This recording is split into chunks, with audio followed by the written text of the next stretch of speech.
کسانی که 20 سال خون مردم افغانستان را چشیده، مردم افغانستان را آواره و بدبخت و دربدر کرده، سرمایه های مردم افغانستان را غصب کردن، رفتن در کشورهای خارج برای خودشان خانه های لوکس خریدن و امروز که رفتن از اینجا رفتن بیرون در اونجا و از اونجا برای مردم افغانستان حزب میسازن، نمیفهمم حزب عدالت و آزادی مثلا میسازن. اینو چی معنا میده و چی درد میخوره در شرایط کنونی، شرایطی که مردم افغانستان اکثرها نان برای خوردن ندارن؟ خب این چیزا معنای نداره.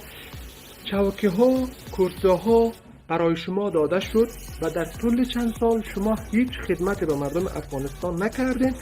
غیر از جنگ و خونریزی و خشونت که نتیجه شده هم امروز مردم افغانستان میبیند. و بس کنین دیگه، پشت از این چیزا نگردین، بگذارن مردم افغانستان زندگی خود بکنه و این زمان مشخص